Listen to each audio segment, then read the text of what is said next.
Bonjour à toutes.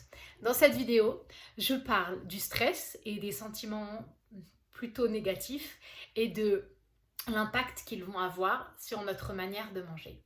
La plupart des gens, quand ils se sentent déprimés, angoissés, stressés, etc., vont se tourner vers les comportements qui vont activer le système de récompense du cerveau. C'est-à-dire, d'abord manger, puis boire, surfer sur Internet, regarder la télé, jouer à des jeux vidéo. Moi, je sais que mes problèmes, entre guillemets, avec la nourriture, ils ont commencé quand j'étais adolescente. Et c'était une période de ma vie où, comme la plupart des ados, je me sentais pas franchement bien dans ma peau. La vraie raison, la raison, disons, principale qui fait que je me sentais pas bien, c'est que j'avais des problèmes de concentration, mais à l'époque, je le savais pas. Et donc, je me sentais en fait en permanence nulle parce que j'arrivais pas à m'asseoir, j'arrivais pas à apprendre correctement. Et du coup, j'étais constamment mise en échec. Et c'est là que j'ai commencé à me tourner systématiquement vers la nourriture pour me sentir mieux. Le problème, c'est que juste après s'être tourné vers la nourriture, en général, on se sent encore plus mal et donc ça crée un cercle vicieux qui fait que je me sentais de plus en plus mal, de moins en moins capable, etc.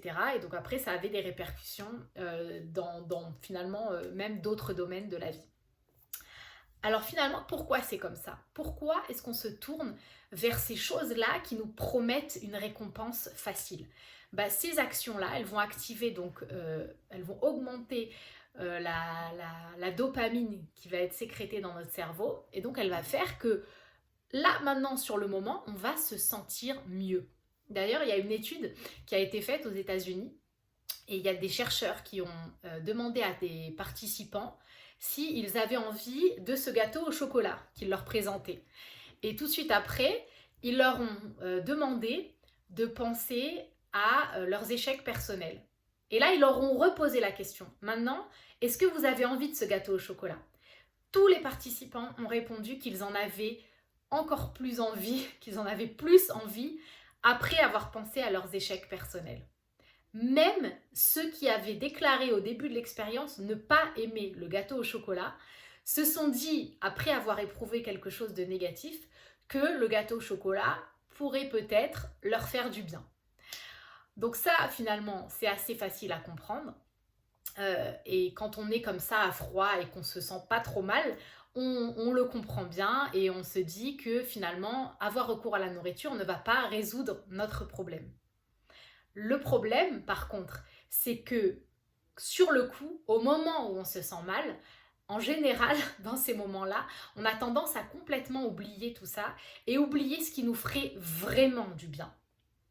Et donc, on va avoir tendance à se retourner vers ces stratégies-là qui servent à rien finalement, qui nous procurent un soulagement purement ponctuel.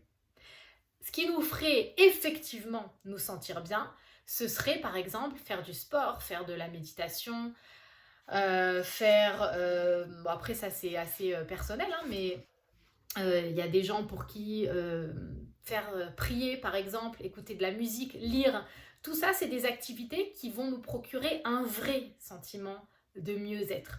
Mais comme je le disais, sur le moment, on a tendance à les oublier. Alors le petit truc que je voulais vous donner aujourd'hui, c'est d'abord de faire la liste de ces activités-là qui marchent pour vous, c'est-à-dire qui vont vous faire vous sentir mieux après. Et surtout, la deuxième chose, c'est de mettre ça en pratique, de tenter l'expérience, de faire une fois l'expérience, de se sentir, d'aller faire du sport par exemple à un moment où vous vous sentez pas très en forme, et d'écrire après, ou bien même de vous enregistrer même avec votre téléphone sur un mémo vocal, d'enregistrer comment vous vous sentez après. Écrire ou enregistrer l'état dans lequel ça vous a mis de le faire.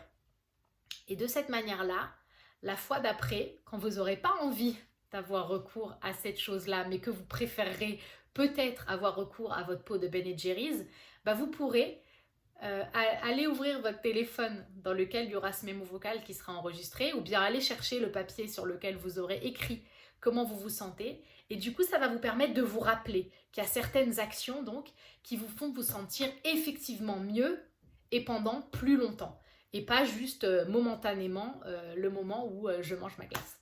Voilà, j'espère que cette vidéo vous aura aidé, vous aura appris et apporté quelque chose. Et je vous dis à la semaine prochaine.